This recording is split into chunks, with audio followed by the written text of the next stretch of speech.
Hello everybody, welcome back to our channel. My name is Lay.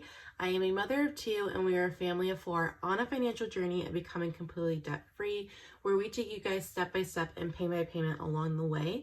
If you're new to this channel, thank you so much for clicking on this video. I really hope you enjoy this content and decide to stay. And if you guys are returning, thank you guys so much for your continued support as we navigate through this journey. Hi guys, it's been so long. I feel like it's been a couple of months. All good things, all good things. It's just that life just became a lot and I was really, as you guys know, back in early 2023 I experienced a burnout, so I was really trying to avoid that and just focus on kids, work, and household. But now that we have a routine back in motion, I feel like it's a perfect time to kind of get back into it and reintroduce everything. So all good things, nothing bad. It was just that I wanted to make sure that I had balance in my life. And as you guys all know, if you guys are busy parents or busy individuals, it can become a lot when you're balancing and juggling a lot without having a very structured routine. So now that I'm kind of getting back into the routine of things, of us being a two-parent working household, I feel like I got this down, you guys. So thank you so much for holding it out with me, bearing it out, your sweet comments along the way. I'm super grateful for every single one of you and all your comments that you guys provide and all your insight. I am speechless with how much this debt-free journey, or people just trying to get their finance better, really help motivate each other, especially when they're like, okay, is this even obtainable anymore? Just that motivation that you guys provide. So I'm super grateful, and I'm grateful to be sharing my journey in hopes that it does help somebody else if you guys are on a debt-free journey as well. So I'm using the Budget by Paycheck by the Budget Mom. Yes, you guys, she came out with a new planner. This is the full-size planner that we had purchased. Absolutely love it. There is a little bit of differences with them. If you guys would like a whole walkthrough of the planner, let me know, because I will definitely more than likely do that for you guys. It is a more of a spendy planner as well, you guys. So whenever you're making a decision, especially when it comes to a budget planner, really make sure that you know what you're getting into, because these things are not cheap. And especially now that I've experienced the Budget by Paycheck, the Papers by Jessica, and then I've had another one. What was the other one? Oh, the Go Getter Girl Go Getter. Now that I've experienced all three of those planners, and they're probably about the same price point, they both have pros and cons, so I'm always more than willing to share with you guys what those all are. So I'm going to be using the Budget by Paycheck by the Budget Mom. Now this is a Budget by Paycheck workbook. So this is going to work for somebody who likes to budget every single time they get paid. So not that monthly view. It could work if you get paid once a month, but this is really aimed for those people with those irregular paychecks, weekly paychecks, or bi-weekly paychecks, using the calendar method. And so what that means is that you take, let's just take a random month. Is it still looking good? Okay. You take a month, and let's just say it's 1 through 30, and you highlight day 1 through 7 or 1 through 14, and that's what that paycheck covers. So it really helps having a visual and seeing what you're spending. For me and our family, I like to do a monthly view, so I know how much money we're anticipating on bringing in. And then I also like to do a as the paychecks actually come in. So you're gonna be seeing a little bit of a hybrid on this channel, and that's just because I love a good overview, and then I love a good deep dive as the funds are coming in, because I am a firm believer in you don't know what you don't know. So if you're not tracking where your money is going, and you're not tracking and seeing what you're spending on, you're really going into your budget blind, and that's not a good thing. If I know, and you know, Lay's La La Land, that I would like to spend $50 a week on groceries, girl, that's not attainable. So at least not for me and our household. So it's really important to be realistic with the budget. And I feel like when you do a overview as well as a deep dive, you can get there. So let me go ahead and switch to November. I am needing to also set up my November, what do you call it? Calendar overview. So I will need to go ahead and get that done. But for the sake of the video, let's just go ahead and do the budget by paycheck.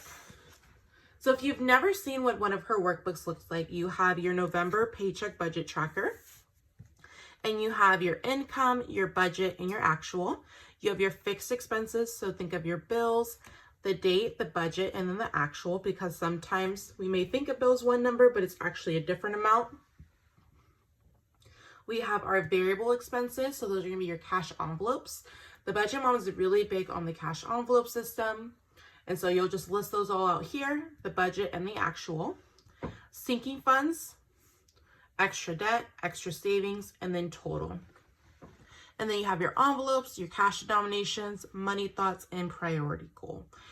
So what I like to do with this is I'm going to go ahead and go like this. Hopefully, can we see me? Hopefully. So this is going to be our monthly overview.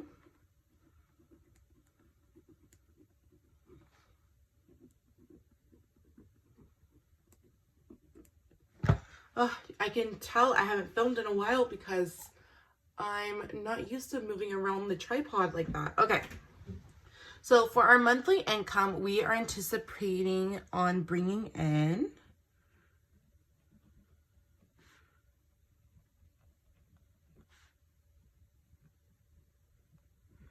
$5,700. Now, if you guys are new to this channel, I always like to budget off a worst case scenario. So I know if worst comes to worst, this is the amount that we're going to be able to bring in. What I also like to do though is as we go paycheck by paycheck, I like to budget that this is the amount that we are budgeting, but because I still have that side hustle going on, I know that if I need to pick up more shifts or if I want to reach a goal, that I have that option. So also taking a look, and you'll see this a little bit more when I do our first budget by paycheck in November, seeing, okay, let's say, for example, we made $700. I know that after week 1, I need to bring an extra $5,000 to reach this monthly goal. So I also like to make it a little bit of a challenge with myself, whether that is me reselling like on my Poshmark or Mercari, or me picking up extra hours, just really making sure that I'm hitting these goals.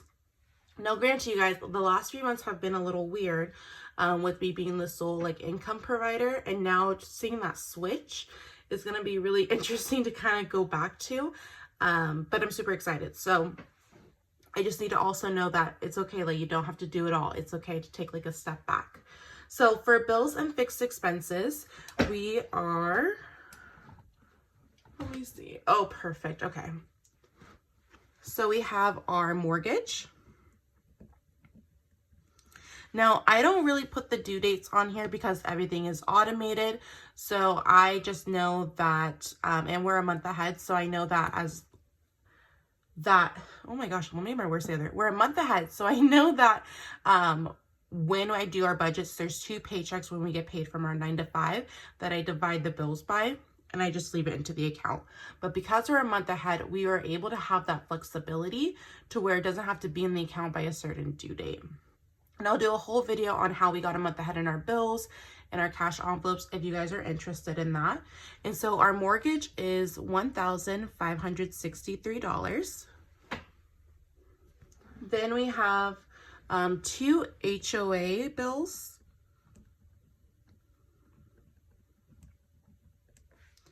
And that is going to be $60 and $174. This one is the normal one, and then this one's the quarterly. We have our cell phone. And that is $181. I know you guys are thinking, Lay, what the heck happened? Girl, me and you both. So if you guys didn't know, I have a love-hate relationship with our cell phone bill. I had pretty much paid off all of our phones, and something happened to one of them and we got a new one. If you guys want a whole story time on that, it's kind of like a funny, sad story, but needless to say, now the phone bill's a lot more. The next thing that we have is our electric bill. And that is $570. I could cry because why is it so expensive? But that is our electric bill for this month. Yeah.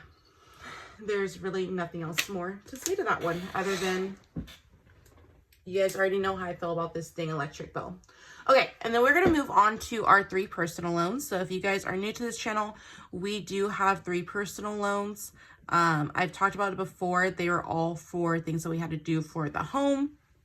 As you guys know, when we bought the home, we didn't have to do things to it. We really could have cash flowed it. And I think that's the important thing when we're talking about budgets and money, is learning that contentment. Like, we could have easily cash flow these things and not had gotten into debt for it, but that impatience that we were experiencing definitely made us to make bad money decisions. Now, granted, you don't know what you don't know. So, and especially with us not having any like financial like background, our parents didn't teach us anything. We made the best decisions with the knowledge that we had. But now, of course, that we see all you amazing people paying off debt and showing, like, you know, the right and the wrong, it definitely helps to know that knowledge and not be able to make that same mistake again. So if you're experiencing something like that where you're like, oh my gosh, why did I do that? Don't worry, we all do it. And I think that we just have to acknowledge, if we weren't ever taught about money, you made the best decision you did with the information that you had. Now that you have different information, you can always change the course of how things are going. But I think it's important to know that it happens and you can't change things if you don't know things. So with our personal loans, we have a minimum payment of $64, $103, and $191. And then we have our car payment. You guys will be so proud of me. I've been chucking along at this car payment, getting it done with, because I don't like, car payments are one of those things where it's like, yes, you're right. Could you afford the monthly bill? Sure. But could you afford the overall card, and opposed to like your monthly and annual income? And once I started thinking about that, I'm like, oh, dang, maybe you're right. Maybe I can't afford it. So I just want to get that one done. Even though the car payment's not too bad, just something of being about not having a payment on something that you're driving. It's really freeing. It's really freeing to know. And then we have our car insurance, and that's $130. And then we have our 4 credit cards. So we're just going to label them CC1, CC2, CC3, and CC4. And those minimum payments are $26, $69, $85, and $100. And then the last bill that we have is our internet, which is really high this month, $299. Yeah. So I don't know what's going on with that one. I'm pretty sure that either my husband is doing a double payment or he maybe got a package. I want to say maybe it was the UFC fight that we bought. I'm not quite sure. I'll have to ask, but I do know that that's the bill that is ringing up. So before the bill comes, I'll just double make sure that that's the correct amount, because that does seem a little high. So the total amount for our bills and fixed expenses this month is $3,850, which is absolutely insane. But I do know that that's because of this internet bill and that electric bill. That is not our normal amount that our bills typically are. However, this month they are running a little bit higher, which means that our remaining income is going to be $1,850. Now, the way that this budget works is I always like to do our fixed expenses first, our variable expenses, our debt, sinking funds, and then extra savings. So for our variable expenses, let me go ahead and move this over. We are a cash envelope. We are a cash envelope user family, which means that we use physical cash for our variable expenses. I like using physical cash because it kind of really helps keep me in check with what we're spending. And when you have to pull out physical cash, you're really thinking, is this amount worth it? Does it make sense for me to spend this? So we have, we gotta go ahead and bring down the $1,850. And then we have our gas. We have our groceries. We have eat out. Sorry guys, I'm writing at a really weird angle. Okay, there we go. We have home. We have family fun.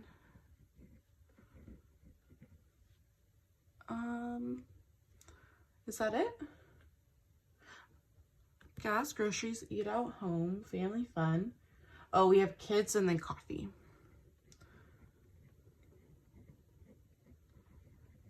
Okay, so for our gas, we're gonna go ahead and budget $300. Groceries is gonna be $500 or $125 a week. One thing I'm super excited about now that we're hitting the fall and winter season is that it's gonna be a lot of soups, a lot of stews, and warm foods. And traditionally, those are less in money when it comes to grocery shopping, especially if you are able to do like meat. Oh my gosh, why can't I talk? Especially if you're able to do meals without meat in them, it could definitely help lower the cost. But you guys also know I'm a huge couponer. I love couponing. I think it's like a fun game to see how much you can save and how much free money is basically left on the table if you know how to use those coupons.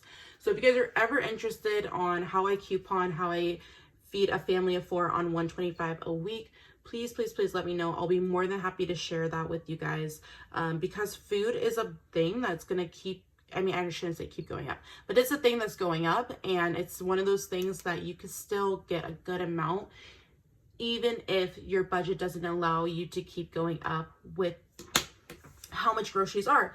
And so if you guys are ever interested in those couponing deals, I always post them on my Instagram page, Motherhood and Finances.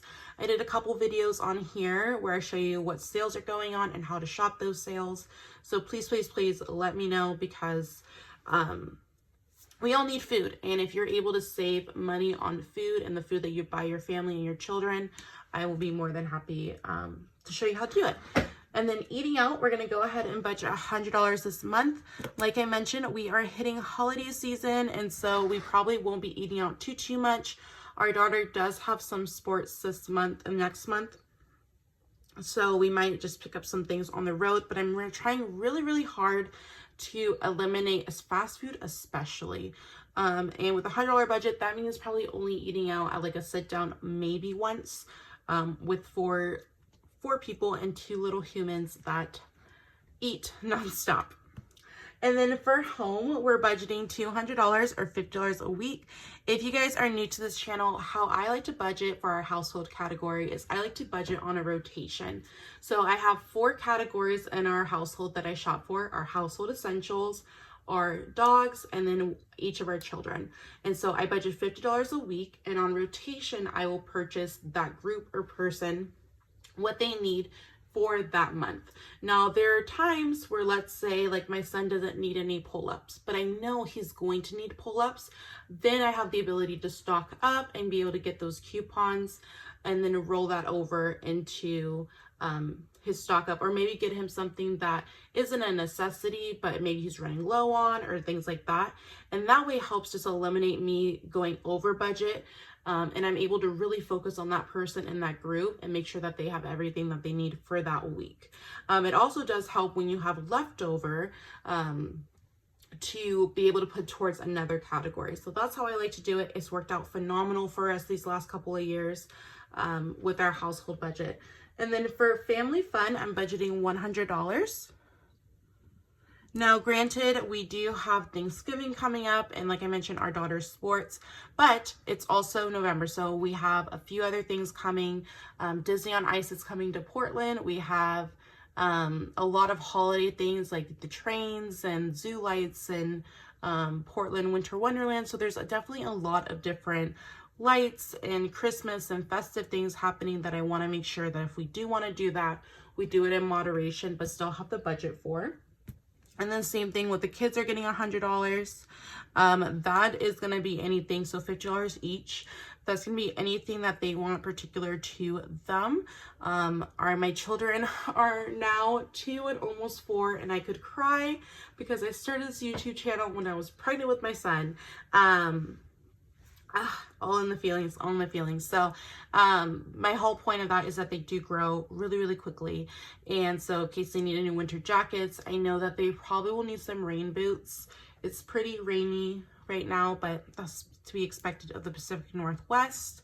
And then coffee, I am budgeting $40 or $10 a week because I picked up a lot of extra shifts later on this month. So I just need to make sure that if I do want to treat myself, that it's in the budget to be able to do so. So that is going to total out to $1,340.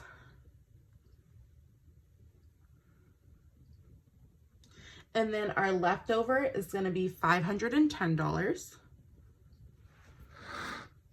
And then here is the thing. I know that this income is going to be a little bit higher. I don't know quite how much higher it's going to be because I don't know when my husband's first paycheck lands. So when his first paycheck comes in, we'll redo the budget together, almost as if it's like an extra paycheck. But I don't want to pre-budget in and then it not come in. I hope that makes sense. So the only thing that we're going to do with the budget is we are going to go ahead and do nothing for right now. Nothing for right now. And then we are going to focus on our emergency fund.